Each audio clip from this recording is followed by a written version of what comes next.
Okay, so this weekend wasn't without its problems. We ended up having to call it for safety for the car because I had too many braking issues. Pedal was going to the floor. I was pumping it like crazy, having problems.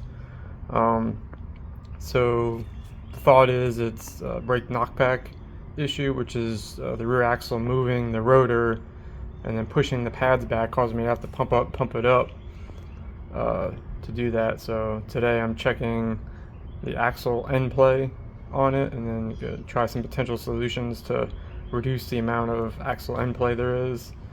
So this is it right now. From zero, it's like 45, 46, 47 thousandths. It's moving out, which is quite a bit. It doesn't seem like a lot, but it's a lot more in person. So anyway, more to come.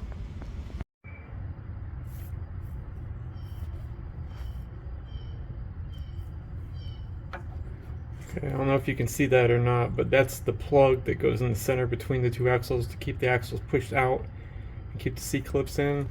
I have them both pulled out, and you can see the gap on that right side right there because the plug is to the left a little bit right now. So that's the gap I'm dealing with. So some people have some ideas of making a bigger plug. Some people, which the idea I'm going to try right now because it's cheaper, is to actually check the C-clips to make sure that how much play they have in them. And if they're loose, then you add a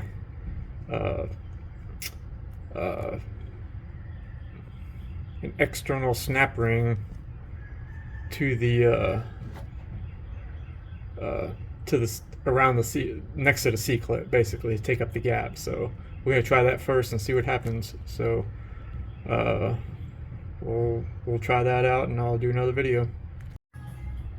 Okay, so I just pulled the plug out and pushed the axle in, and then there's the C clip. You can see how much room there is between the C clip and the end of the axle. So I'm gonna pull that C clip out, possibly pull the axle out, measure that, and see what it's going to take up that slack in, between the C clip and the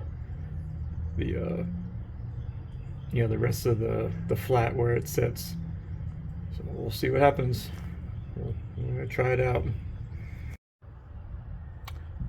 Okay, after a long day trying to figure out different solutions for this, I couldn't get a machine shop to make the spacer bigger in the middle, and I couldn't get any C-clips that were pre-made bigger. And so I was kind of running into a roadblock because I wanted to make the spacer bigger in the middle instead of having to do something with the C-clips. But I found out that C-clips are actually basically grade 8 material, and I found some washers that I had that were grade 8, very heavy duty, and they're actually 170 thousandths thick. The original C-clips were 150 thousandths thick. So I basically traced the original C-clips and cut them out to make my own C-clips. They're slightly smaller in diameter, but they fit tighter on the actual shaft. So I think that's a reasonable trade-off. The only thing I had to do was the spacer in the middle. I had to, I might actually still grind it just a little bit more. I had to grind it down because now the axles sit inboard slightly, and so I had to make the spacer in the center, that silver part, smaller so that it would slide in between the axles now that it has the bigger C-clips in it. So, and I have my mic set up, and I'll show that.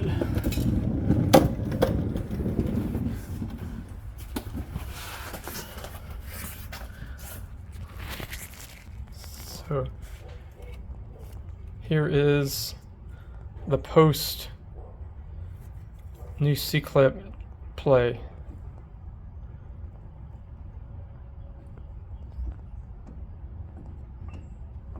Basically 5 thousandths play.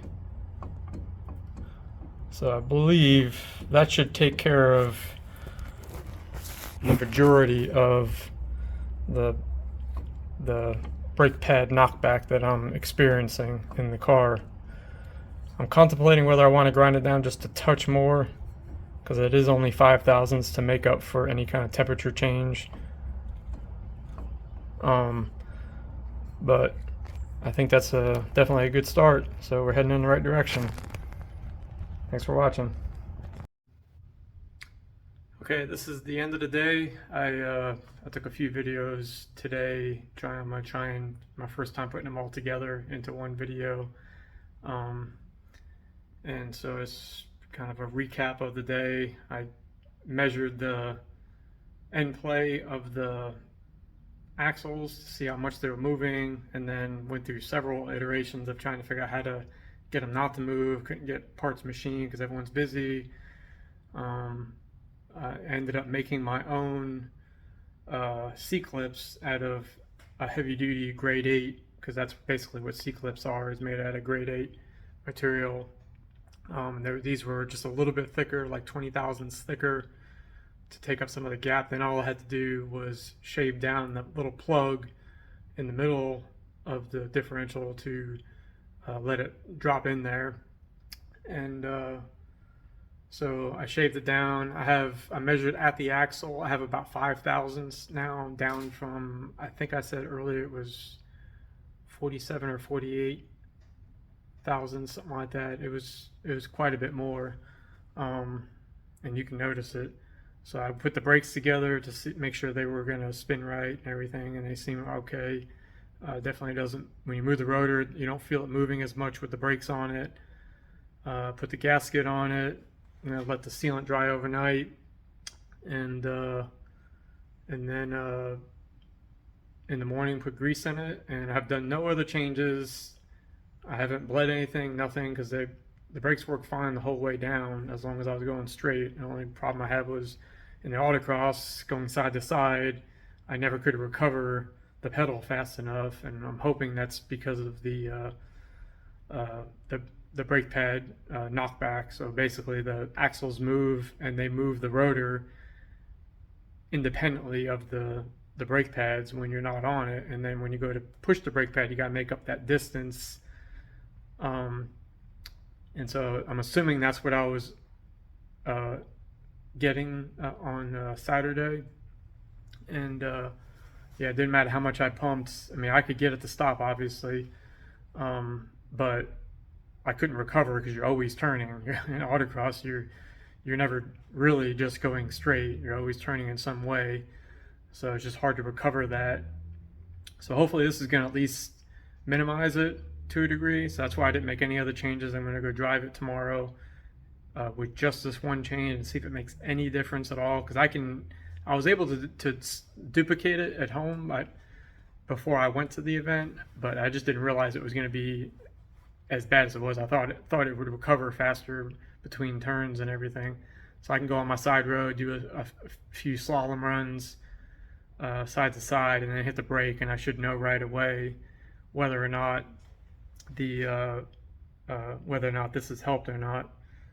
And then if it has, great. If it has, then I'll just continue on with the manual brakes. And I have some better pads. I'm gonna run some yellow stuff pads on it, so I gotta take all the rotors back off and clean them. Have a rotor brake hone to get the crosshatch in them for the new pads. Of course, the EBC pads have that brake-end coating, so they're supposed to do that on their own, but I'm gonna do it anyway. So I'm gonna do that front and back, and then I'll bleed them again. And I talked to Willwood about when they suggested the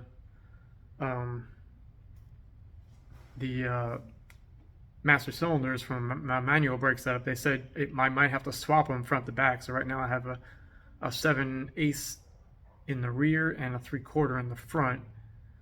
So I'm gonna call them and find out, like, what am I looking for to know I need to swap them, because I know Belinda came in and pushed the brake pedal so I could torque some stuff on it, my adapters and the wheels.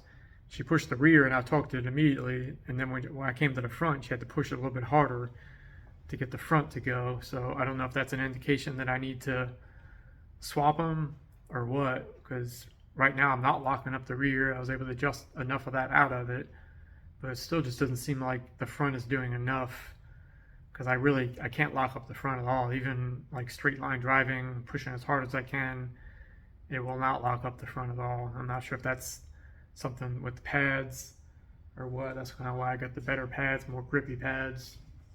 Um, but yeah, so I'll ask about that. I might be swapping master cylinders as well.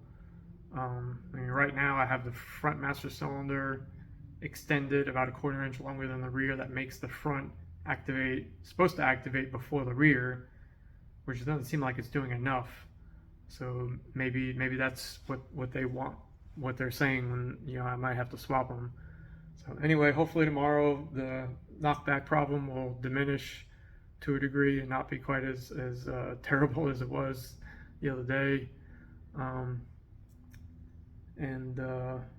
Yeah, I guess that's about it. That's about as much as I can do on the rear end of this thing. I can't really do a C-clip eliminator because they're only for drag situations. They don't make one for like an autocross type situation for a 10 bolt, a small 10 bolt. So I'll have to wait till I can do a floater eventually down the road, and then that'll eliminate all that. But for right now, hopefully this will do it. I've heard also that people that have done the same type of similar thing, reducing the axle movement, have also seen a reduction in vibration. So I do have some vibration at higher speeds, so maybe this might help that as well, with the axles not moving side to side as much. So I don't know, we'll see if it helps. If it does, if not, it's not the end of the world. That's definitely better than it was.